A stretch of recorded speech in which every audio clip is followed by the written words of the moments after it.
Baseball isn't just numbers, numbers, numbers. This game is not being played on computers. You don't do that with a bunch of statistical gimmicks. You don't put a team together with a computer.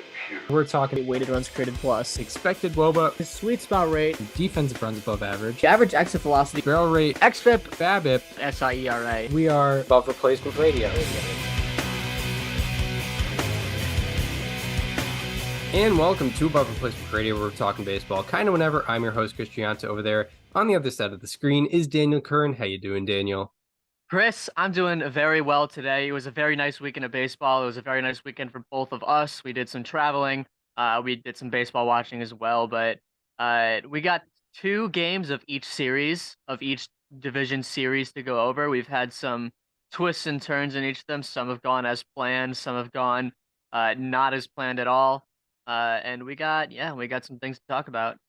Yeah, and I mean, not only is one of them not going to be a sweep, 2 of them are not going to be sweeps. We're going to get some extra baseball out of this. It's crazy. we might get a game 4. Yeah. How about that? We're going to get a game 4. I mean, I don't want to get cocky here, but there could be a winner take all game out of this round here. But I tell you where it is somewhat unlikely, considering that a team just went up 2-0 and is taking the series back home, and that is where the divisional round started with Baltimore and the Texas Rangers, where the Rangers are up 2-0 on the Orioles, who had the best record in the American League this year. Yeah, they're up 2-0. I mean, what have your thoughts been on this particular series?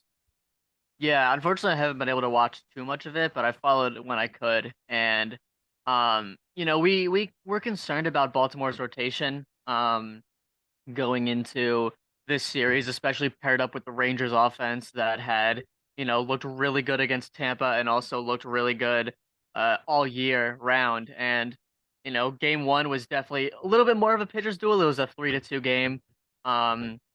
And the Rangers had some quality hitting with runners in scoring position, I believe in the 4th. And then Josh Young hit a homer to center field later in the game for the 3rd run. The Orioles fought until the end, but ultimately it came down to Gunnar Henderson getting thrown out at second base, a great throw there by Jonah Heim. And I don't know if you saw this, Chris, but there was actually there was a hit and run sign that Aaron Hicks completely whiffed on. Oh, I did. Yeah, I did not know that. That's what Brandon Hyde said after the game, was that he gave Hicks the hit and run and he didn't swing. And it was, wow. I'm pretty sure, even a strike too. If it wasn't, it was at least, a good pitch to at least swing at, because Hyde made a great throw on him. Yeah, it was enough to where you can't fully, it wasn't in the dirt. That's like the only excuse not to go on the hit and run. Mm-hmm. Yeah, that is something, and I'm trying to see where it ranks here. Yeah, it was according to the calculations. So it had the second highest impact of all plays in the game was that caught stealing. It was the second most impactful in terms of win probability added. It increased the Rangers win probability by 22%, which is pretty crazy. So yeah, I mean, it kind of, and it was kind of a tumble down effect. Like that pitch made it 3-1. That it was 2-1, and I think that's why they wanted to do the hit and run, because it was a favorable count to the hitter. That made it 3-1, but then Leclerc came back and struck Hicks out, and then bam, it's no runners on. You go from man on first, nobody out, to nobody on, 2 outs. It was quite the gut punch there. I don't know. Yeah, it makes sense that it was a hit and run sign, because if you watch the replay of Gunnar Henderson running, he looks like he watches the pitch as he's running, which, if you're stealing a base competitively, that's not what you're supposed to do. They teach you that pretty early on. And it makes sense as he was looking for a swing, right? I mean, there's no outs. Like, if you got to watch for, a line drive or a fly ball that you can, pause or go back on. And obviously there ended up being no swing. So then he kind of realized midway through, oh, I got to just run this out and hope I make it. And, credit to Jonah Heim. He made a really, really good throw. I'm trying to see if if there's like a percentage on the caught stealing rate, if they count that for the regular season, or for the playoffs, they do. I'm looking at that Oh right yeah. now. Yeah, what the Because odds were. it looked like it was a tough throw to make. Like it was on the money. It was, Gunnar Henderson got a good jump. It looks like they don't have. Oh wait, minimum stolen base attempt. One. Yeah, like I don't know. I remember watching it and it seemed like Henderson was going to be out, and I think that goes into the narrative of obviously it was a hit and run. Yeah. So the estimated caught stealing percentage on that throw, according to Statcast, was 26%. Um, and Jonah Heim made like I said, a really good throw to get him. So, Yeah, credit to Jonah Heim. He made I mean, obviously, the hit and run, you got if you give the sign, you got to swing, even if it's a bad pitch, even if you swing and miss, it still makes it a tiny bit harder for the catcher. But regardless of all that, Jonah Heim had a really tough throw he needed to make, and he did a perfect job. yeah, it was 1 out of 4 chance that you're getting in there, and Heim got him. Like Yeah. that's pretty excellent. He's been a pretty good defensive catcher all year, so Mhm. makes a bit of sense. So yeah, I mean, that was kind of the exclamation point of the Orioles sort of offensive struggles uh on Saturday for game one. They had some trouble, driving runners in, as yeah, as it pointed out. I mean, they only scored 2, but with runners in scoring position, they were 0 for 4 with 3 pop-ups and a ground ball double play. I mean, some of the worst results you can get, because the pop-ups, it's not a matter of bad luck, obviously, that they didn't land as hits. Those are supposed to be outs. Specifically Adam Frazier with 2 outs and men on first and second. He popped out against Dane Dunning, which is kind of hard to do. But that was in the Yeah, bottom of the right. fourth. That was in the bottom of the fourth. With a man on second and 1 out, Gunnar Henderson popped up against Andrew Heaney in the bottom of the fourth. Easy to do. Much easier to do.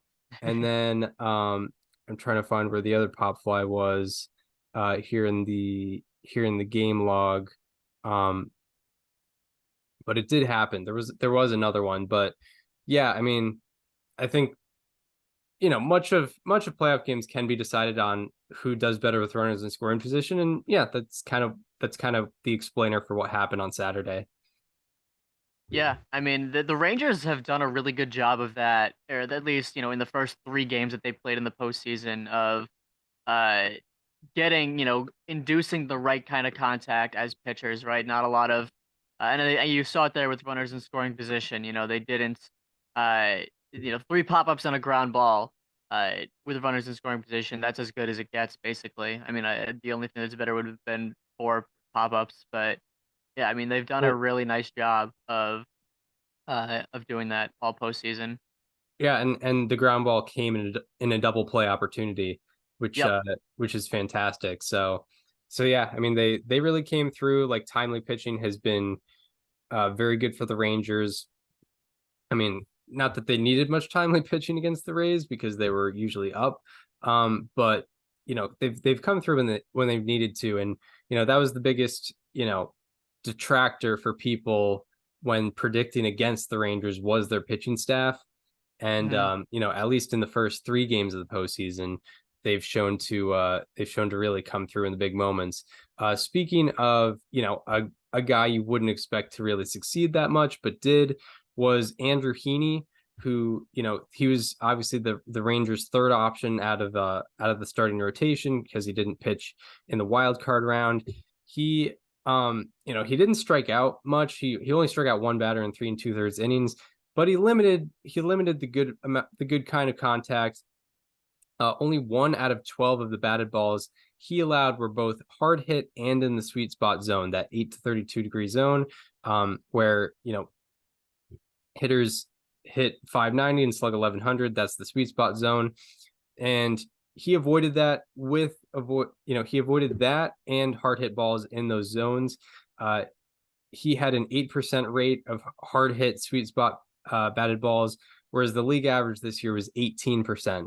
So, your average pitcher on 12 batted balls is going to give up, 2 or 3, hard batted balls, hard hit in the sweet spot zone, whereas, Andrew Heaney only gave up 1, and it, was a limited damage batted ball. It was a double that had a 13-degree launch angle, so it wasn't getting out of the park. So yeah, like Heaney did a wonderful job of limiting the the harmful contact that can get a rally going.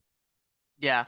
And anecdotally speaking, like I said, the Rangers have done a good job of that all postseason. In the first 3 games that they played, being the 2 games against Tampa Bay, and the game 1 against Baltimore, they allowed 70 total batted balls, and only 6 of them were hard hit and in the sweet spot, and that is an 8.6% rating for a 3-game total among all their pitchers, which was the only team of the playoffs that had a lower rating was the Blue Jays, who uh, obviously have not played as much as the Rangers have, Yeah. right?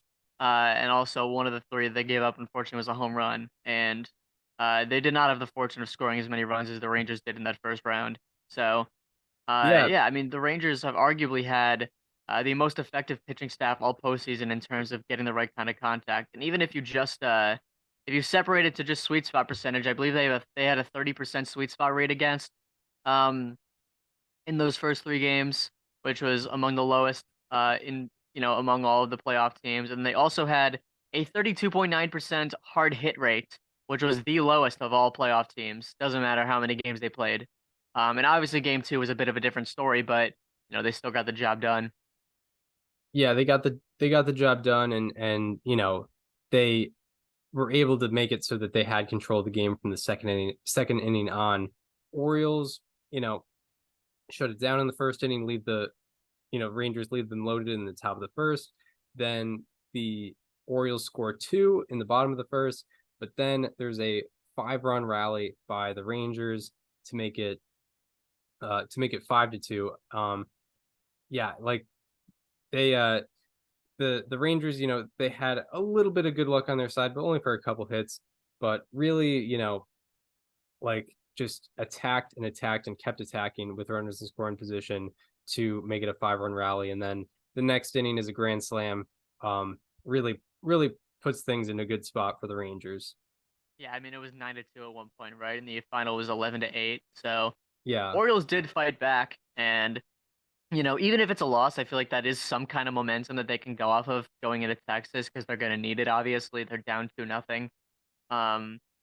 But yeah, the Rangers have looked really good all postseason. Their offense has been timely. They've hit with runners in scoring position, and as we kind of mentioned, their pitching has gotten the right kind of contact for most of the time. Obviously, Game 3 was a little bit different, or Game 2 was a little bit different of that Orioles series, but they still came out with a win. Yeah, and I think the difference maker game 2 was walks. The Rangers walked 11 times. That's half credit to the Rangers offense, half unfortunate, half discredit to what the Orioles pitching staff was doing. And I'm not going to say that one thing is the main difference. And when I make this analogy, I know that the game would be managed if things didn't happen in this order, and maybe the game result would be different. But what led up to the Mitch Garver grand slam was 3 walks, and those were obviously all driven in, and the Rangers won by 3. They won by those 3 walks. And I unfortunately I didn't check how many of those walks scored, but I imagine it was a pretty large amount. If there were 11 runs scored and 11 walks, it's probably a decently high number. Yeah, probably like 6 or 7. And yeah, shout out to Corey Seager getting the playoff game walks record. Love to see that. Big time. Yeah. Who do you know who owned the record previously? Do we know? Did they ever say? There were like 18 guys tied with 4. Okay, fair enough. So Yeah, Seager would have just been one of those 19 guys, but he went out and got that 5th walk. Luckily, he had like 6 plate appearances to work with, so helped him Yeah, out. didn't he like swing at ball 4 at one point too in the at bat where he didn't walk? I feel like he did. I He do probably know just that it so ended desperately wanted anything to hit. it ended it ended on a strike, but I didn't keep track closely of like whether he fouled off a pitch before that. He Mm-hmm. he might have fouled off a ball. Right. Um, and although the Orioles did lose game 2, Jorge Mateo had himself quite the day. He went Yeah. 4 for 4 with 2 doubles, and he is the 4th player in MLB history to get 4+ hits and 2+ doubles in a game in his first 2 career playoff games. 4th player in MLB history to do that. So yeah, shout out Jorge Mateo. No, people won't really remember, but we're gonna try to do that because yeah, Yeah. he What was we do. pretty unbelievable. Yeah, no, Um, that is what we do. So I feel like we should kind of preview these couple games going on in Texas now because the Orioles are playing with their backs to the wall. They're trying to avoid the entire AL East going winless in the playoffs, and Dean Kremer is starting Game 3 against Nathan Eovaldi. Do we think it's over, or do we think the Orioles find a way to squeak at least one out and force a Game 4 where it would be probably Grayson or probably be the Game 1 starters Bradish and uh Heaney? yeah, I mean, like so it's an interesting situation where like yeah it could be like a don't let us win today scenario for the Mm-hmm. Orioles Yeah. because it's like if we win this game then we got Bradish going game 4 who did pretty well and then anything could happen game 5 and you're at home game 5 as well which gives you a decent advantage. They have a good crowd over there at Camden Yards, but I mean That crowd did look good. if Big Game Nate shows up like he Yeah. did against the Rays, it's over. It's unquestionably over. The Rangers offense I think will match up decently against Dean Kremer. They've been doing well, especially in high leverage situations lately. They've been doing well pretty much the whole offseason. You could argue outside of the Diamondbacks, maybe the best offense of this postseason so far.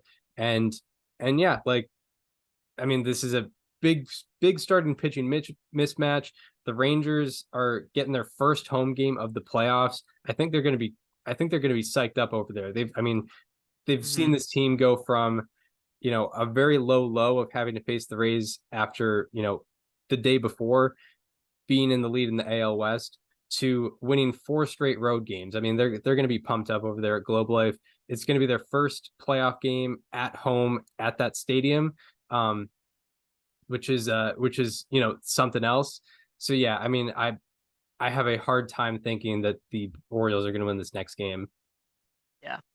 Yeah. I mean, look, I picked Orioles in 5. So I feel like I can't just deviate that from now and change my guess to Rangers in 3. So, um, I mean, I think the Orioles are capable of winning. I mean, right? Like I've said, all they've done all season is defy what was expected of them. We had them in last in the AL East. They won 101 games. Um, and I don't know. It just feels like they can't go out like this, but also they very much could because this is a team that doesn't have a lot of postseason experience. This is a first for them, and ideally, people say like the they'll be back thing is like a cliche, but it feels like impossible to not say with the Orioles. Right? Yeah, this is just the start with them, I think. That's or at least that's the hope. Like if they're not back, then something went horribly wrong because they still have Jordan Westburg to develop. They still have Colton Cowser to develop. They still have Heston Kjerstad to develop, and they still have Jackson Holiday in the minors, who Yeah. had like a 990 OPS this year as a 19-year-old at like 3 different levels, 4 different levels. And also like Rutschman and Henderson are both very young and still could be getting better. Like Mhm. I could see Henderson being a 7-win, 8-win player, as he gets better. But, not eulogizing the Orioles yet, obviously. Mhm. But I guess you could make the point that there might be a little bit of pressure on the Rangers because yeah, I mean, this is their pitching mismatch. The Orioles already had their pitching mismatch in game 1 and potentially game 4. So the Rangers have a little bit of pressure to execute here, because then they go into the pitching mismatch that goes in favor of the Orioles, and then it's game 5 if they don't win that one. So there's a little bit of pressure here, but I think the Rangers will execute on it. I want to see the Orioles win one. Like, I feel like they're just too good of a team to get swept out of these playoffs.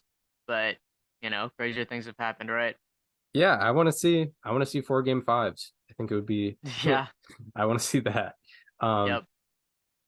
But yeah, it does feel like too much, or like too much to just get swept in the first round. You don't want to see that.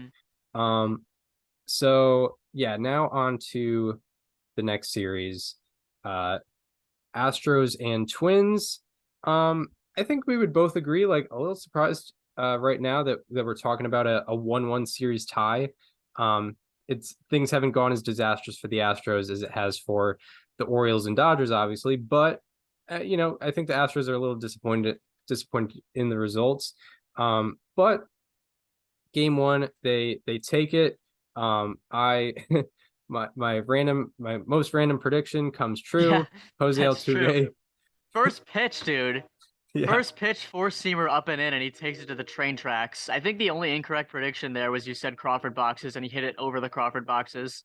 Yeah, I guess. Yeah, and You're not quite Mike Blowers. Yeah, I tweeted it out, and at the end there was a bit of a cut on Crawford boxes, but I did say off Joe Ryan, and Joe Ryan did not pitch. But we assumed he was pitching game 3, but I forgot how good Ober was doing. Yeah, Ober, his outing I think kind of went like as I would have expected, because he's a guy that he has very good strikeout to walk numbers, and he gives up a lot of home runs. And if you look at his outing, he had good strikeout to walk numbers. I don't think he walked a single batter. But he gave up 2 home runs, one to Altuve, and then he gave up another one to Jordan. Yeah, and Jordan, no matter what the score was, he was he was coming through. And yeah, he only pitched 3 innings, struck out 2 batters, walked none. And then 2 home runs. Yeah, 3 innings, 2 strikeouts, no walks. Yeah, and the Astros win game 1 6-4. There's a little bit of a scare at the end where the Twins have a 4-run inning, and it looks like they could come back, but luckily for the Astros, Brian Abreu and Ryan Presley shut it down. There was a big problem with the Twins, executing with runners in scoring position. They went 1 for 12 with runners in scoring position with 6 strikeouts and 2 ground ball double plays. So 8 of the worst possible outcomes on 12 opportunities, or I think 13 opportunities, because there was a walk in there. But yeah, I think that was the difference maker, because outside of that 3-run home run, they were 0 for 11 with runners in scoring position. Not that the Astros necessarily did a crazy amount with runners in scoring position. They scored a lot off of home runs, but yeah, just another example of, like, you really need to come through in the big moments. And I guess the Astros came through in the big moments from a pitching standpoint. In game 1 though, it was was it 6-0 when, or no, it was 5-0 when Hector Neris came in to relieve Justin Verlander, and like the Twins jumped on him. Like, he faced 6 batters and threw 18 pitches. Yeah. And he got 2 strikeouts too.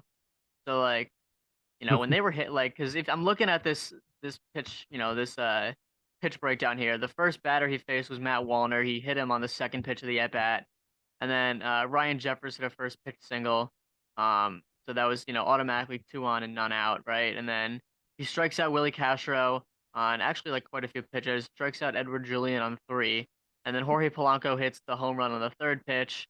Royce Lewis homers on the 2nd pitch, and then he's out. So I mean, like, they jumped on Neris in a way that they just didn't do so with Verlander, and it paid off because they tagged him for 4 runs.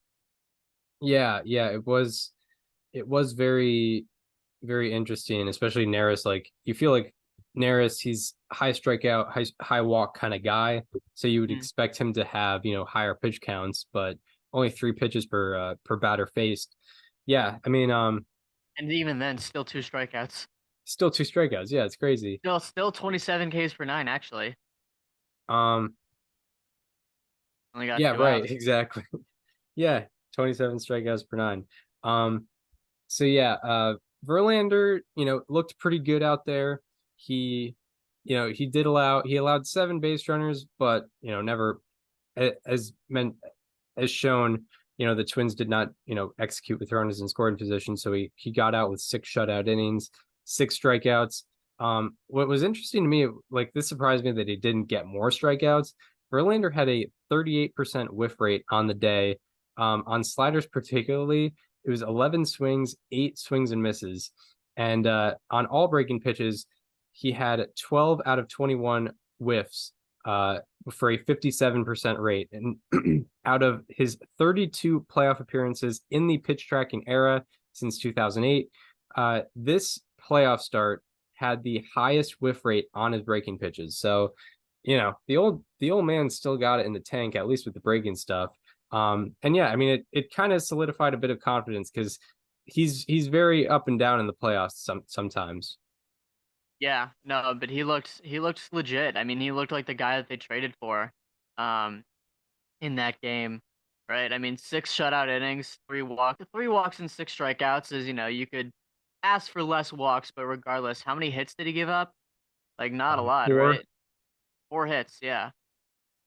Yeah. And I mean, he got the Twins to ground into 2 double plays as well. He had a lot of, at least early in the start, he had a lot of ground balls. I think like 6 of the first 9 batted balls were 8 degrees or lower Yeah, which, against Verlander. especially with a runner on first, less than 2 outs, that's pretty crucial. So maybe a little bit of pitching to the situation there. Um, so yeah, like that's a good sign because I think one of the things we pointed out heading into the series was the Astros pitching is not the same as it was last year. Obviously Verlander is not exactly the same as he was last year with him not being a Cy Young winner this year, albeit a good pitcher. But Framber Valdez's ERA I think increased. Christian Javier is not really close to the same pitcher he was last year. So it's a good sign to have that top of the rotation deliver in the first game of the playoffs like you need him to. Yeah, no, it was a really good start for Verlander. Obviously, the bullpen wasn't great, but yeah, I mean, he looked very impressive for the fact that he looked visibly older throughout the regular season, and the fact that there were some question marks with the Astros rotation specifically, and he kind of looked like he was going to shut those down early in that start, and he did. Yeah, absolutely. I mean, I should double check how many batters he faced on the night. Yeah, he faced 24 batters, 6 strikeouts. So, 25% strikeout rate is pretty nice there. So yeah, and then game 2, it kind of is like the opposite game. Twins execute more with runners in scoring position. Astros execute less with runners in scoring position. There's a Twins pitcher who's dominating on the starting pitching front in Pablo Lopez. And yeah, Lopez had a really, really interesting game. 7 innings, 1 walk, no runs, 7 strikeouts, but also a 78.5 mile per hour average exit velocity against, along with a 26% sweet spot rate against. That the average sweet spot rate is around 33%, and he was at 26. And out of the 111 playoff starts with 100 plus pitches thrown in the Statcast era, Lopez's Sunday start had the lowest average exit velocity against, or lowest average exit velocity against. So yeah, it was interesting. Not that he didn't give up a lot of hard contact, but he also gave up a crazy amount of soft contact. He had 7 batted balls with sub 70 mile per hour exit velocities, which were the most batted balls of those types of exit velocities in a Statcast era playoff game. So yeah, I mean, all in all, this is to say he really came through. Like, didn't allow too much hard contact, struck out a good amount of guys, and also in the big situations came through to go 7 shutout innings.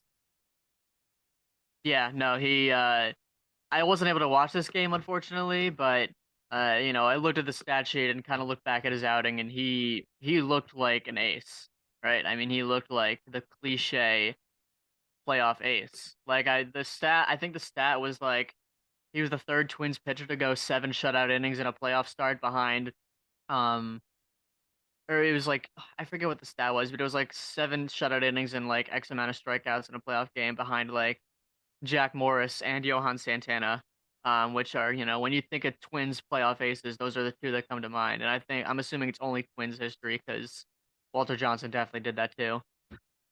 Yeah, yeah, yeah, Not counting the exactly. Washington Senators here.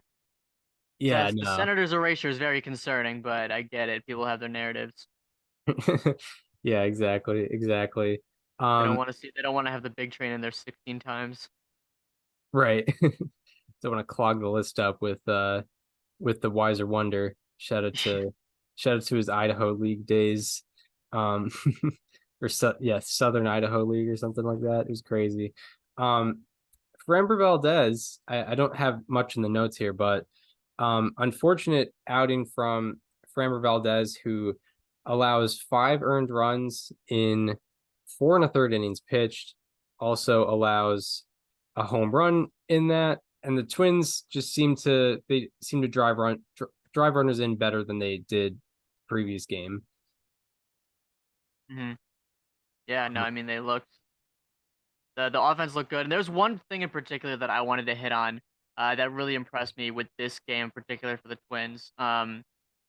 Unfortunately, I was not able to watch this game. As I already mentioned, I was at a wedding. So shout out to Dylan and Shannon. But afterwards I looked at the highlights, and there was one thing that really impressed me, and it was in the what inning was it? Whatever inning it was when Carlos Correa hit that 2-run single up the middle against Framber Valdez. But I think that was the fifth inning. Yeah, that was the fifth inning. It made it 5-0. So Carlos Correa comes up in the fifth inning. Bases loaded. I believe it was 1 out, and he ends up hitting a single off of Framber Valdez, his former teammates, and that gave the Twins a 5-0 lead. Which was, kind of the with how Pablo Lopez was pitching, that kind of sealed the deal with that game. But there was a lot more that really impressed me when you dive deeper into this. So the single that Carlos Correa hit was off a Framber Valdez sinker that was just below the strike zone. And I don't know exactly the amount of feet it was off the ground, but it was between 1 foot and 1.5 feet off the ground, which is generally like just below the strike zone, maybe touching the hair of the bottom of it. Point being, we know who Framber Valdez is as a pitcher. He's a ground ball god. He gets a lot of guys to roll over on his sinker specifically. And you look at the ground ball rate leaderboard in any year since 2021, you're probably going to see Framber Valdez towards the top of it, if not at the top. And one thing I looked at was since 2021, going into that at bat, there have been 45 batted balls that people have hit against Framber Valdez, either in the regular season or the playoffs, that were sinkers at 1 to 1.5 feet above the ground. And those batted balls produced an 80% ground ball rate. 35 or 36 out of 45 of those batted balls produced a ground ball, and Carlos Correa made it 36 out of 46. And Chris, you've highlighted Carlos Correa a lot this year, specifically with his ground ball related struggles, especially with runners on in high leverage situations. He's a guy that's hit into a lot of double plays this year. And he's just struggled a lot in those scenarios with keeping the ball off the ground. And this was a situation where, when you do the math, he should have hit a ground ball, but he was able to somehow get under that Framber Valdez sinker that was below the strike zone and outside, by the way, and hit a sweet line drive into center field, like as perfect as of a hit as it gets in that situation. 97 miles an hour, 14-degree launch angle, I believe it was. There was no one catching it, and you talk about guys that struggle in the regular season that find it in the postseason, like the example that comes to mind was Cody Bellinger in 2021, right? He had a miserable regular season, And then in the playoffs, he delivered the game-winning hit that propelled the Dodgers over the Giants, the 107-win Giants in the NLDS. And that's kind of Carlos Correa's version. He takes a pitch from Framber Valdez that by all accounts should have been a ground ball, and he ropes it into center field for a line drive. Yeah, Correa, I highlighted his issues with runners, runner on first and less than 2 outs, which is the double play scenario. And yeah, during the regular season, he had a 70% ground ball rate with a runner on first and less than 2 outs. That was a situation that was bases loaded, 1 out. And instead of grounding into a double play, I believe he drives in 2 runs there. So yeah, and it's off the most difficult pitch not to ground, not to put into the ground. It's a Framber Valdez sinker that is 1 to 1.5 feet above the ground. And yeah, I think you make a good point where he could redeem himself in these playoffs. The fact that he only was able to get like 1 win above replacement, be a below average hitter, well below average base runner, and with decent defense, but albeit be kind of an average player this year. He can write fix that narrative with a successful postseason, and he's done that before. I know he did that in 2020. Not that it was a long season, but not the best regular season, but came through in the postseason. As far as by the way, I know it's only the first year, but how do you think the Mets and Giants were feeling watching that on Sunday? Like, do they think it's too soon to start thinking about the regret, or are they thinking, man, like we could have had that guy, but we passed on his knee? What's funny is like you could like he didn't perform to the $30 million a year player that the Twins are paying him to be, and he did have a lingering injury, but it was not what they weren't signing him for. Yeah, it was an unrelated thing. It was his plantar fasciitis, or yeah, he had plantar fasciitis. His foot was just not good, and it was an ankle issue, which I know that ankle's near the foot, but it was an unrelated injury or faltering there. And yeah, I mean, the Mets and Giants, to be fair, they're not in the playoffs, and Carlos Correa wouldn't have gotten them into the playoffs, unfortunately.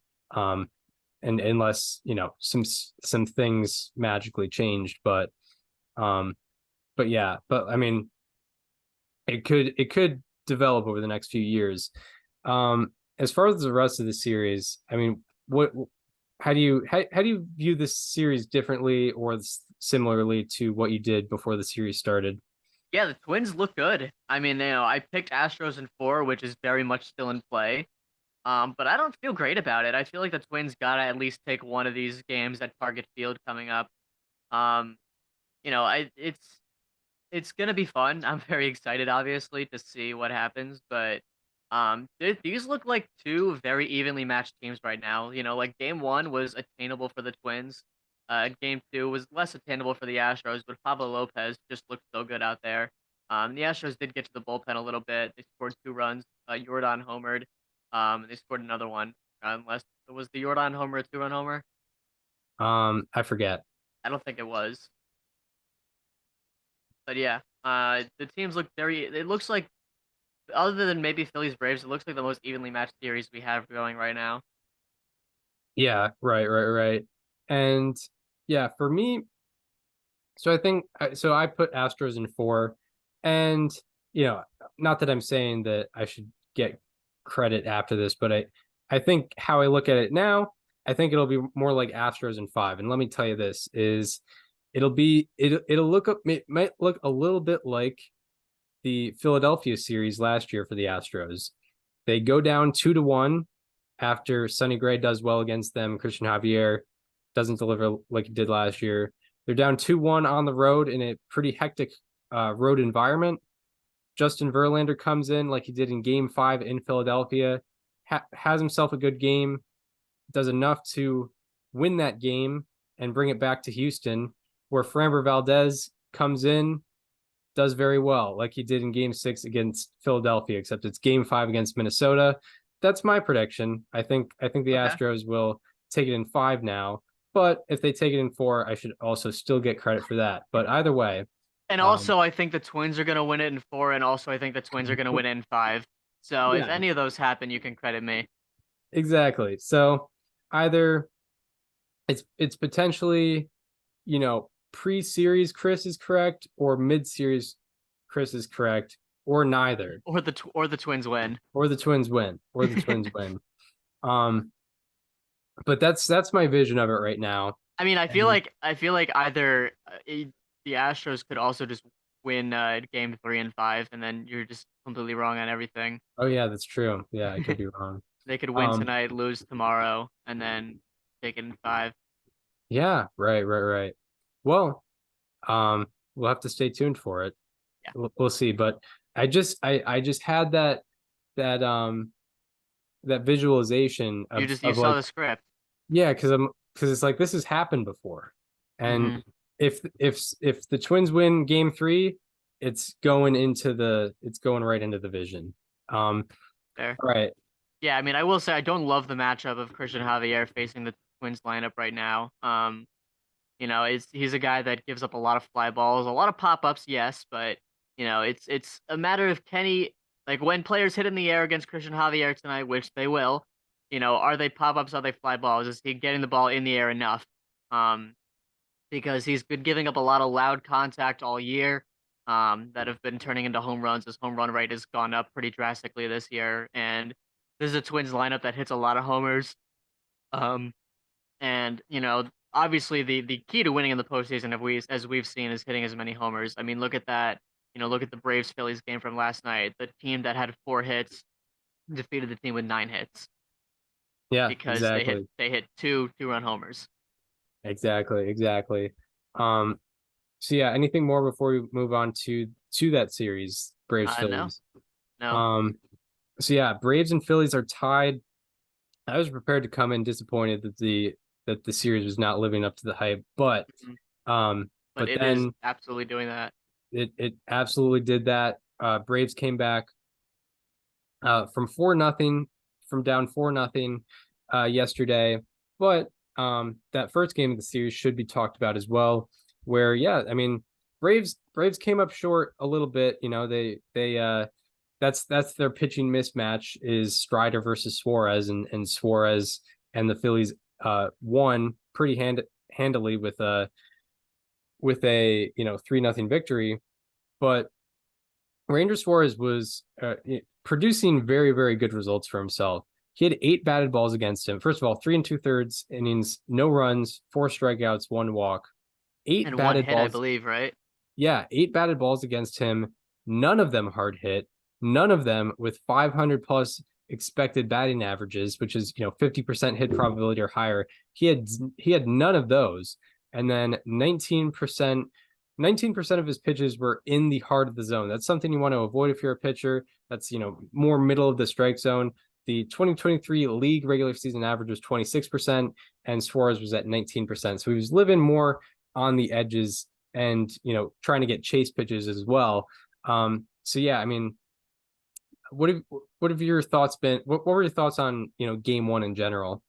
Yeah, I mean, game 1, I mean, Mike Petriello kind of hammered this point on Twitter, and I'm glad he did because, the Phillies took out Ranger Suarez after 3 2/3 innings when he looked really good, and the bullpen shut down the best offense we've seen in possibly decades. Yeah, right. Because the game was only 3-0, right? And if the bullpen had blown it, we would have never heard the end of it, and it would have been the lead talking point of that game and of the entire postseason in general, because it'd be the second time people would have that narrative. But we really haven't seen a lot of people talking about how, giving Rob Thompson credit for making that move and giving way to his bullpen. And they did find themselves in some trouble, but they got out of it. The Braves went, what was it, 0 for 5 with runners in scoring position. Correct. Yeah. Yeah, and a lot of them were real bases loaded double plays. Like there was a lot of tough. There was the whole catcher interference thing, which I'm so glad we don't have to pretend like it mattered. Yeah. Um, my God, what a nightmare that was. Yeah. And not to advance too far, but the next day, Wheeler, maybe the best pitcher in this postseason, allows a couple of runs the third time through the lineup. Not that, I don't think it was a big conversation to take him out, but I was gonna it was kind say, of funny. not a lot of people were talking about the fact that maybe they left Wheeler in too long and didn't go to the bullpen. And I think that's fine. Like I probably would have kept Wheeler in as well. He did look really good in those first 6 innings. Gave up 1 hit, right? Yeah. And yeah, Yeah. or And two hits and 1 run. if there's a guy you're not taking out, it's Zach Wheeler right Yeah. now. And I get it. Like I said, I wouldn't have taken him out as well. But if people talk about keeping him in the same way they talk about taking a guy out, there would be a Yeah. lot more talk about it. Exactly. And you can make a case that lost in the game. Yeah. And this isn't to discredit the Phillies pitching staff, but as far as the Braves went in game one, and I didn't look at it till later, and it made me panic a little less about the Braves offense in those first 15 innings, I guess, or 14 innings. Was in game one, the Braves were 3 for 8 on batted balls with 500 plus expected batting averages. 3 for 8 on batted balls that should be hits most of the time. The league hit 758 on such batted balls, and the Braves were, I believe, 375 with them being 3 for 8. So they had some unfortunate luck. I know that that Matt Olson fly out to center field with I think men on first and second. That was a barrel with a 500 expected batting average. I think it was just hit a little bit too much to the deeper part of the park. That double play, that amazing double play that Trey Turner turned. That was 103 off the bat, 5-degree launch angle. I think that was a 590 expected batting average, and it ended up being 2 outs. So the Braves ran into a little bit of bad luck themselves, especially from the 6th inning on, where they, I actually looked it up. From the 6th inning on, the Braves slugged 154, but had a 541 expected slugging. So they had a bit of unfortunate luck, and also didn't strike out in those last 4 innings, which was pretty crazy to not execute in those moments. But however, in a little bit of bad luck. In those first 5 innings, they had 3 at bats with runners in scoring position, and they struck out on all of them. There was the Michael Harris strikeout with the bases loaded against Jeff Hoffman. Acuna struck out, and who struck out after Acuna? It was it Albies? No, it was Riley against Alvarado. Yeah, they didn't necessarily come through in those types of situations, and 3 strikeouts. I mean, you're not putting the ball in play. But yeah, and then the other 2 were the Matt Olson barrel to center field that was caught, and then the Ozzie Albies double play, which 590 expected batting average. It's not on Albies. It's just an amazing play by Trey Turner that was able to kind of solidify that victory toward the end and keep it that way. So so that was game 1. Did you see all of the reaction on Twitter about changing the playoff format because the top seeds were struggling? Ken Rosenthal wrote an entire column on The Athletic talking about how maybe this isn't the way to go because the Braves have struggled and the Dodgers lost last year and they lost this year and the Orioles are losing this year, and then all that. Did you see that at all? Yeah,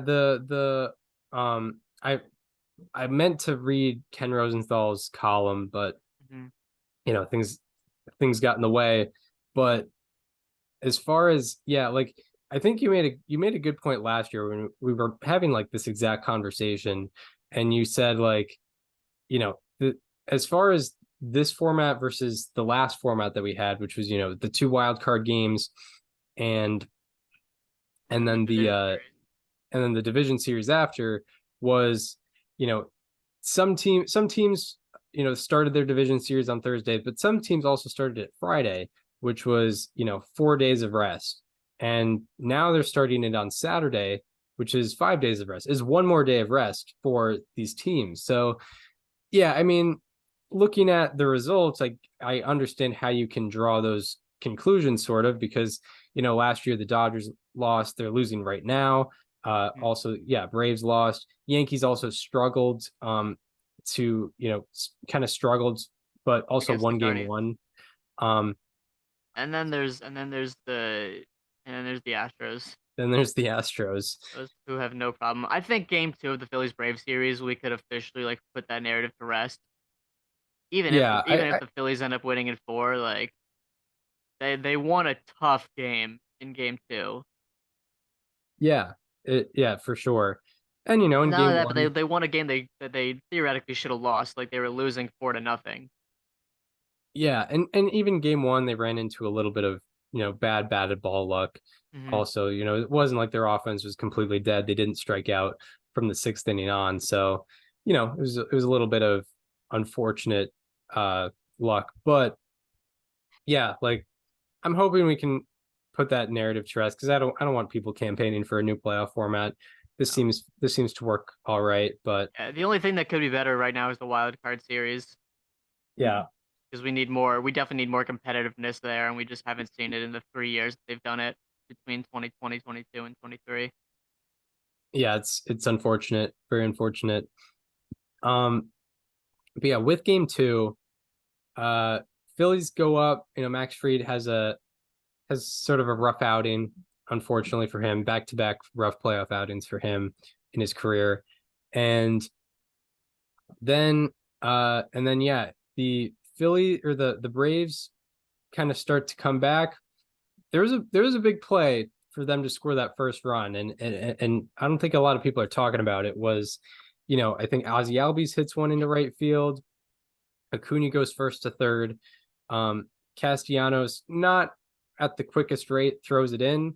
Doesn't really, I don't know if he had an intended target, but it bounces, goes off Turner's glove, and it kind of goes into nowhere. And with Acuna on the bases, anything's possible. And he goes and scores. And that was kind of the difference maker. We'll get into the home runs, but that kind of, it ended up making a big difference. I mean, that was good aggressive base running. If you watch the replay, Acuna was watching the play the whole time, and the second it skipped off Turner's glove, he was gone. Um, and there was just no way it was getting him. Yeah, that was good heads up base running by Acuna there. And yeah, it did make a difference because he wouldn't have scored later, right? Yeah, exactly. Like, yeah, there was There were a lot of little down things in this immediately after. a lot of little things in that Braves comeback that really made a huge difference. We'll get to the final play later, but yeah, that's how the Braves scored their first run, and then the 2-run home run. The first one was hit by Travis d'Arnaud off of Zach Wheeler, and it took him out of the game. Braves were only down 4-3, and then in the 8th inning, Acuna got hit by a pitch to lead off the inning, and then Austin Riley hit that slider. He hooked it down the line, and you had some stats on Jeff Hoffman, who gave up the homer, right? Yeah, and it was curiosity for me because I had not really heard much about Jeff Hoffman, but he had a really good year this year. He did. He's a Shout out to 518 him. native. Where's he from? Shaker High. He's Nice. from I think Latham, which is like 15-20 minutes from me. Nice. Yeah, Yeah. not a very good night for him last night, but he did get a base loaded strikeout on Friday yeah, and he had a or Saturday 2.41 rather. ERA, 2.41 ERA this year, 2.56 expected ERA, and he's particularly excelled on a slider. Hitters were slugging in the low 100s against the slider, and yeah, he just misplaced it against Riley. It was kind of middle of the zone, or at least middle of the zone from a lateral sense, and that was only the second home run he'd given up on his slider all year, but that was his 91st plate appearance ending on the slider. So heading into that at bat, he had, pretty much a 1% home run rate against his slider, whereas like the league average is 3%. So, that was a pitch to trust, but Austin Riley really, got it. Part of it is on Hoffman for mislocating it, but Riley did a good job of getting to it and hooking it, in a spot where it could go out of the ballpark. I think Riley had to have been sitting on that slider. Like if you watch the replay, he was perfectly on it. He was early enough to where he put it in a good spot, over that left field bullpen. And yeah, I think he had to have known in his head it was probably coming. Yeah, like it was, I believe, Hoffman's most used pitch, and I know I think he threw a fastball right before it. So I think Austin Riley was thinking, 3-2. He just threw me a fastball. It was a ball. I think he's going to go with his best pitch. His best pitch was his slider. 2 strikes. Yeah, 2 strikes. He's going to go here. It's a big moment, and and fortunately for Riley, Hoffman, mislocated it just ever so slightly, and yeah, took advantage of it. So do you want to get into the final play? Yeah, so it was 1 out and a Bryce Harper at first base with Nick Castellanos at the plate. Raisel Iglesias had just come in to relieve AJ Minter, who had walked Bryce Harper to lead off the inning. So Minter was no longer up and moving. And Castellanos hits a fly ball to center. And Austin Riley, not Austin Riley, Michael Harris, the second, makes a tremendous catch at the wall. It had a 45% catch probability according to StatCast, so it was less likely for him to make the catch than it was for him to not make the catch.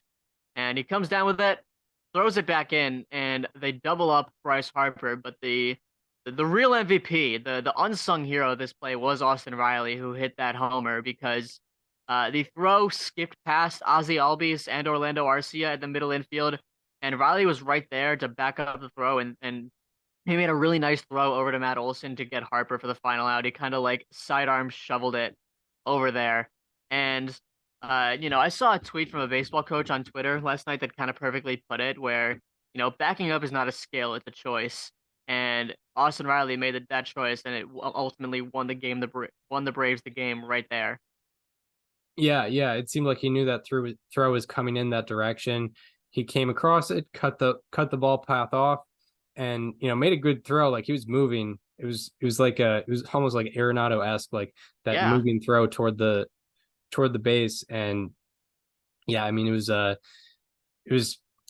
pretty remarkable play, pretty remarkable moment in the series. I mean, definitely, like, without a doubt, one of the first and hopefully first of many, like, unforgettable moments from this postseason.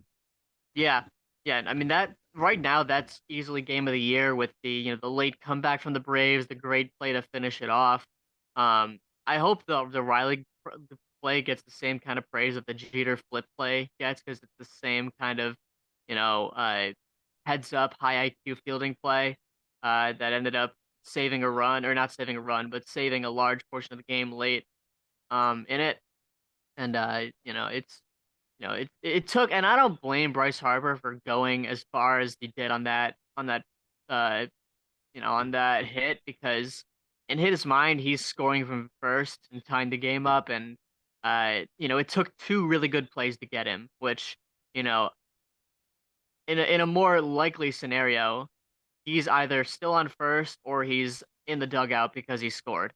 And it just happened to have been 2 really nice plays that got him. Right. Yeah, it was the fact that either of those happened.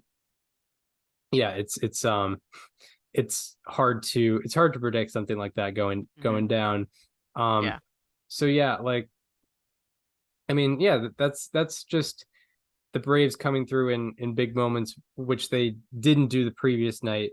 It was, I think, I'm wondering if, like, what the comparison of base runners they got on in game 2 was compared to game 1, because it probably wasn't that different, yet they scored 5 more runs. So yeah, I mean, big home runs. They only had 4 hits. So yeah, good base running. And yeah, I know Wheeler didn't walk. Wheeler I think only he walked one one guy. Yeah, Because there was I know he walked, I believe it was Acuna. It was one of those guys, but he walked somebody. There was Trey Turner making an error at shortstop, which was the first base runner for the Braves. So I think they had 6 base runners in total, or 7, because Acuna also got hit by a pitch. they got 4 hits, 1 walk, and a hit batsman, And an error. And an error. So 7. So yeah, they got 7 base runners as opposed to I gotta look at game 1 here. They probably had more. Yeah, they probably had more base runners there. They had 5 hits, 3 walks. Yeah. Already more. So yeah, I mean, hitting home runs makes the difference. yeah, that's it. I know That's it. people don't want to face the facts, but that's what it is. Teams that out homer their opponents, I believe, are 10-0 this postseason, That's or crazy. 9-0, 10-0. I think the Dodgers and Diamondbacks tied last night, right? Yeah, they had to have. Because JD homered and Lourdes Gurriel homered.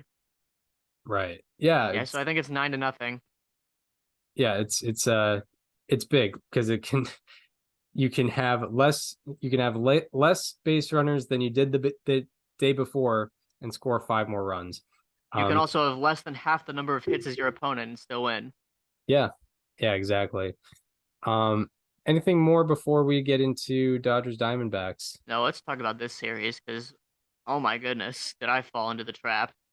I mean, We literally said this is a trap prediction series, and I said, yeah, I'll jump into it and see what happens. And I fell right into it. I'm in the quicksand right now. I'll say both felt like traps. Like both predictions felt like traps because it was like, oh, I like with either prediction I had if I were to be wrong, I would have been like, oh, how did I not think it would go this way? Like Yeah.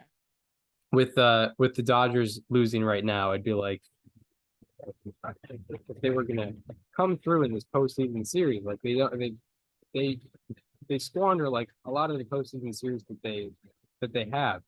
Whereas if I picked the Dodgers and the Dodgers were winning, I'd be like, how do I not go with a 100 win team? I mean, look at all that star power over there. They have a much better offense. They have a much better bullpen. How did I not pick them? So either way, it felt like I was gonna end up stupid, and so far that's the case. What you had it all starts with the first inning of game 1, and you had a good stat of the first 2 innings for the Diamondbacks. Yeah, so the Diamondbacks in the first 2 innings of that game had, well, first of all, you know, they absolutely beyond teed off on Clayton Kershaw. Like we've seen Clayton Kershaw go through his postseason struggles. This was not even the same thing, and unfortunately, Kershaw's been battling an injury throughout the year, which really sucks. I'm not trying to make excuses because that was beyond laying an egg, but every single batted ball that Clayton Kershaw gave up was a hard hit ball. The softest hit ball he gave up was 96.7 miles an hour. He gave up 6 runs before recording an out, I believe, right? Um, Um, yeah, I yeah, think he gave so. up 6 runs before giving up an out, for allowing an out. 3 barrels, by the way. One to Ketel Marte, one to Christian Walker, both doubles, and then of course the Gabriel Moreno home run, who looks fine from that concussion that it looked like he suffered in Game 2 in Milwaukee. Um, and yeah, my goodness, Corbin Carroll homered off of Emmett Sheehan in that second inning as well. And in the first 2 innings of the game, the Diamondbacks had 7 batted balls that were at least 100 miles an hour. And that is the most that any team has produced in the first 2 innings of a playoff game since at least 2015. Additionally, it's the most 100-mile-per-hour batted balls that the Diamondbacks have ever put up in the first 2 innings of any game, playoff or regular season since 2015. Literally the best. Their best 2 inning performance was in the postseason, which is pretty fantastic. And then also, the Diamondbacks batters saw 77 pitches in the first 2 innings of that game. That is the most pitches any team has seen in the first 2 innings of a playoff game since at least 2008, which is when the pitch tracking era began. So it was a pretty historic night on the StatCast sheet for the Diamondbacks to start that game. Yeah, that is unbelievable. What they were able to do, both hitting the ball hard and also putting together good plate appearances, and putting together a lot of plate appearances. I mean, Yeah. you can't get that many pitches thrown to you if you're not getting hit after hit or walk after walk. Mm-hmm. I believe the 42% of all pitches thrown to the Diamondbacks throughout the entire game were in those first 2 innings. By the way, Evan Longoria, poor guy, had 5 hard hit balls and went 1 for 4. That sucks. Poor guy. Yeah, that's Yeah, tough. yeah. Overall in the game, also the Diamondbacks had 14 batted balls with 102 plus mile per hour exit velocities, and that is the most in a playoff game in the StatCast era of any team. So they did it in the first 2 innings. They also did it beyond that. They were doing I mean, just teeing off on everybody they face pretty much for an 11-2 victory. Yeah, yeah, Um, it's been rough yeah, for the it's been rough Dodgers. for the Dodgers. We just haven't seen their offense really come to life. They've scored 2 runs in each of the 2 games. Mookie Betts does not have a hit yet. Freddie Freeman is 1 for what 8, 167 batting average. That'd be 1 for 8 with a single. And he was like an infield single that he barely beat out last night. Right, there was the replay, with him and Merrill Kelly, or no, Zach Allen. That's what it was. Merrill Kelly started game 1. Will Smith is 2 for 8 right now. Max Muncy is 1 for 9, or no, he's 1 for 8. Freddie's 1 for 7, uh, with a walk. The only person that we've really seen show up for the Dodgers on offense is JD Martinez, who went 2 for 3 with a homer last night. So, congrats to him. But everyone else has not shown. The starting pitching hasn't shown. The offense hasn't shown. Bullpen's been fine for, considering how many innings they've had to eat up this series. Only 3 earned runs in what, like 15 plus innings, Um, yeah, like 2 games. yeah, how many runs did they give up in the first game? 2, because Kershaw gave up 9 and it was an 11-2 game. Yeah, so yeah, 3 runs in 15 innings, pretty much. Yeah, like yeah, it has not been close to ideal for the Dodgers. To or not, outside of their bullpen, it's been less than ideal. Their offense, yeah, I mean their offense is kind of to blame for game 2. They didn't have the best start from Bobby Miller, but Oh, pitching Kershaw gave up wise, 6. That's right. Okay, so Emmett Sheehan did give up 3, but Emmett Sheehan was kind of a starter. I mean, he was supposed to be in that rotation. So not counting Emmett Sheehan, uh, yeah. I mean, yeah, Michael, yeah.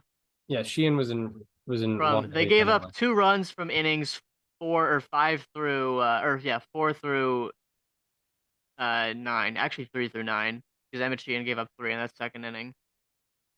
Yeah, yeah, I forgot about that. Yeah. So other than that inning, the Dodgers bullpen's looked fine, but it's also been all garbage time innings. yeah, exactly. And yeah, as far as the Dodgers offense goes, I mean, obviously they've only scored 4 runs in 2 games. And in game 2 particularly, like their batted ball data was not it. They had a 21% sweet spot rate. As we mentioned, you want to get that to at least 33%. 33% is average. And they were at 21% in that sweet spot zone. And also 33% of the batted balls that they had, those Dodgers, were negative 13-degree launch angles or lower. The 2023 regular season league average was 18%. Dodgers were at 33% on the night. When you hit it negative 13 degrees or lower, you get bad results. The league slugged 135 on such batted balls this year, and the Dodgers were 1 for 8 with a single on them, and not getting the results on those batted balls. So, and I think part of it had to do with those Diamondbacks relievers. Like I know Saul Frank got one of those. Ryan Thompson got, I think, 3 of those or something like that. He's a big sinker baller from that sidearm slot. So, part of it is the pitching style of the Diamondbacks, but the Dodgers exceed off of offense. They scored, I think, like maybe the second most runs in baseball this year, or yeah, I think second most runs in baseball this year Behind the Braves. behind the Braves, and they just haven't shown up really at all. No, not at all. It's been probably the most. I mean, we've seen a lot of disappointing teams in these playoffs between the Blue Jays, the Braves, or the Rays. The I don't even know if I want to say the Marlins, but like definitely the Blue Jays, the Rays, the Brewers. Got swept at home. The Dodgers might be the most. You could argue they look worse than a lot of those teams did. Maybe not the Rays or the Blue Jays, but you know, I mean, the Brewers definitely looked better against the Diamondbacks than they do right now, and even considering their expectations, the Marlins, like, kind of held the Phillies for a game and a half to a few Yeah. runs. I know they didn't really score many themselves, but the Dodgers just look they look really bad right now. Like they look very uninspiring, and it almost feels like this is a sweep waiting to happen right now. I'm not saying that's my prediction, but I mean it just doesn't look like they're having fun out there at all. Right, right. I'll reinvite. Yeah, they have not they haven't really looked good in much of the respects, at least especially like the respects you'd expect them to be good in. Like you didn't expect the best starting pitching from the Dodgers this series.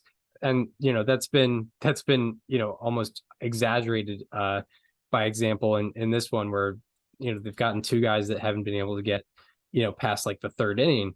But their Second offense, even. their offense is just not performing like you would expect it to perform.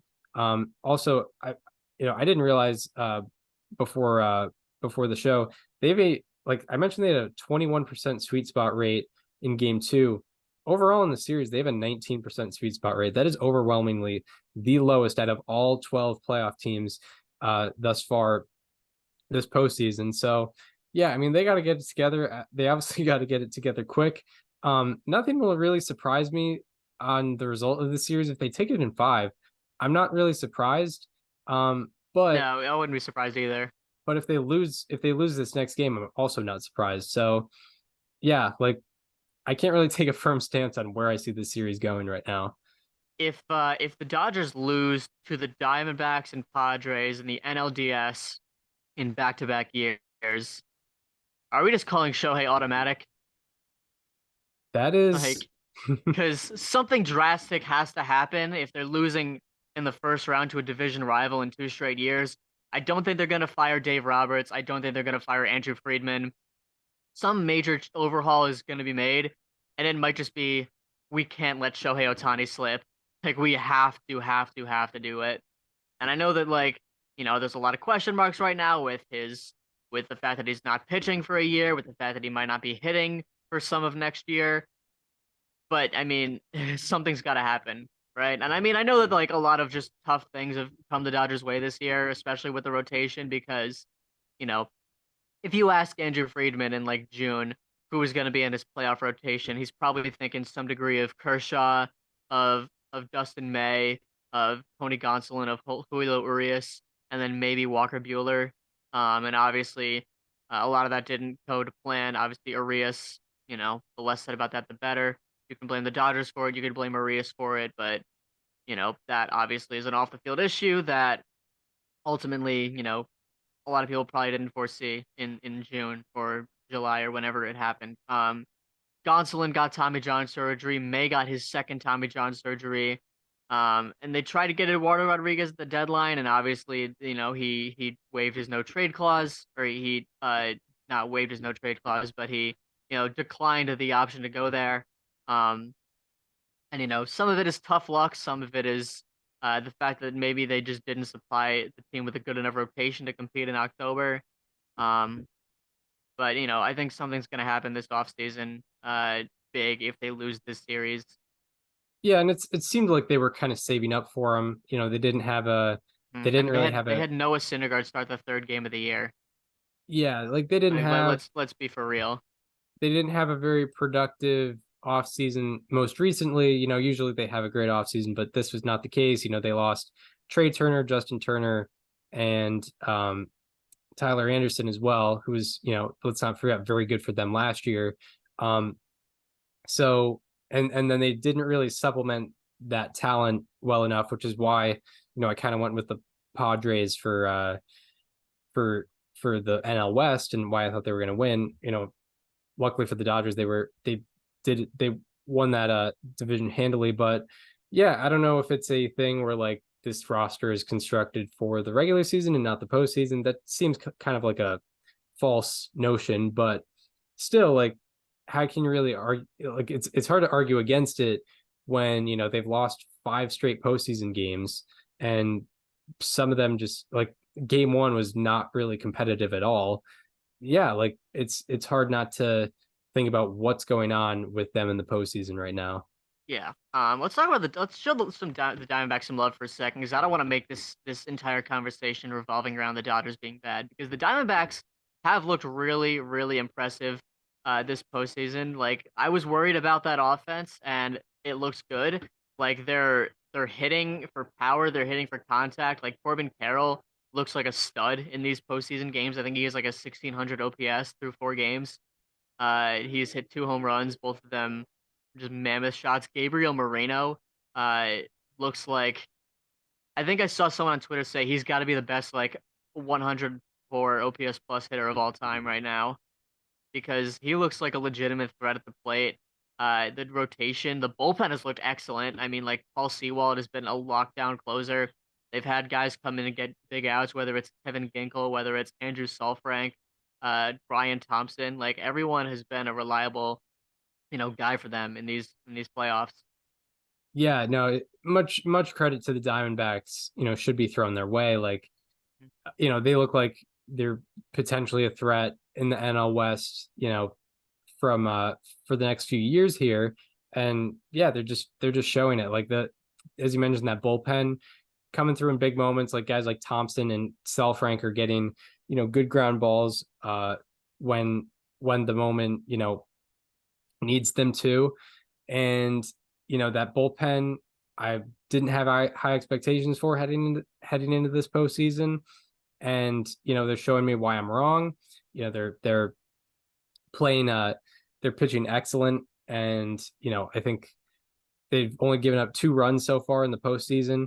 Where do we look? I think we got to look at the Dalton Varsho trade where they acquired both Gabriel Moreno and Lourdes Gurriel Jr., who's looked great for them all year and homered last night, as like not only the best trade that they made in the offseason and the best like additions that they made, and one of the best additions that any team made last year, but also like just one of the best trades that the franchise has ever made, right? Because Randy Johnson and Kurt Schilling were both free agent signings, or was Kurt Schilling a trade? I think both free agent signings. Yeah, Yeah. I know Randy Johnson was definitely a free agent signing. I'm pretty sure Schilling was as well. Uh, like who else? Like what are the most memorable Diamondbacks trades of all time? Mike I Lee. guess I guess Gallen for Chisholm, right? Yeah. That's probably the best one in franchise history. But that one's got to be up there. Yeah, definitely. Like, especially like, this was if the we probably predicted if the Diamondbacks were going to win this trade, it was going to play out over a longer period of time where Moreno, he's coming up, he's excelling. And Varsho, like, he kind of runs out of team control. Whereas that's not the case. The Diamondbacks are winning from pretty much day one. They've been winning this trade, which is I wouldn't have predicted, I mean, or Varsho. at least for this Varsho, year. I liked. I think Varsho was overall an upgrade for the Blue Jays. I know that he didn't perform offensively the way you hoped, but like he made them a much better team on defense. We talked about it with Mark Simon, um, and I still think he's gonna look good for them in the future. But I mean, the return that the Diamondbacks got has been very excellent. I've always liked Gabriel Moreno, but the fact that he's already a league average bat and a really really good uh defensive catcher with throwing specifically is a huge bonus. Actually, the offense is a bonus really, but he's a really good catcher behind the plate. And I mean, we saw the power. He hit that moonshot off of Kershaw in the first inning, and he has 2 in the postseason so far. Yeah, absolutely. Like, yeah, I mean, there's something to be said about the Diamondbacks. The They're fact coming that through. they started Brandon Pfaadt in game one instead of their 2 legitimate postseason pitchers, uh, and it looks like the perfect move. Like it's been pretty remarkable. Yeah, well, I don't think it was necessarily their choice. I think they No, were it trying. wasn't. But I mean, they could have pushed Gallen out there on 3 days rest, and no one would have really batted an eye at the time. I don't think there was anyone saying like they got to start Brandon Pfaadt game one against Corbin Burns, right? Yeah, probably not. Probably not. Um, but yeah, they did it, and ultimately, it's just like everything's clicking. Everything's clicking over Yeah, there in Arizona. They're another yeah, team that has gotten 4 road victories and are coming back home to probably a rowdy crowd. It's gonna be hard to get it done for the Dodgers. yeah. No, it's gonna be tough, but it's gonna be. I'm very intrigued to see what postseason Chase Field looks like right now, especially with the Dodgers in town, because it's not uncommon for the Dodgers to come into Arizona and have a lot of Dodger blue in the crowd. But I'm very much wondering, like, is Arizona going to take over now that they're up 2-0? Are they going to take over because it's the first postseason games they've seen since 2017? Are Dodgers fans going to avoid going because they're down 0-2? Like, I'm very excited to see what that home crowd looks like against a not only division rival, but a team that, like, the Diamondbacks clearly really want to beat. Yeah, absolutely. Yeah, it'll be very interesting to see. Yeah. Anything more before we wrap this up? No, I'm very excited to see games 3 and the couple game 4s that we have guaranteed, and maybe the other game 4s that we might end up seeing, and hopefully some game 5s.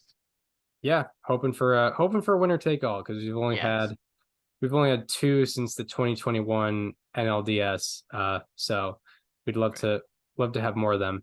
All right, well, that does it for this installment of Above Replacement Radio. We hope you enjoyed this one. If you are listening on Apple Podcasts or Spotify and want to watch the conversation, as it happens to go to the YouTube channel, it is called Above Replacement Radio. And if you want to follow us on social media, follow me on Twitter, @Chris_Gianta, and follow @Daniel_Curran on both Twitter and Instagram, @Daniel_Curran, and follow the show Instagram @Above Replacement Radio for all the show needs. We hope you enjoyed this one, and we hope to see you next time, where we will be probably recapping the LDSs and previewing the LCSs. We will see you then. This conversation is over.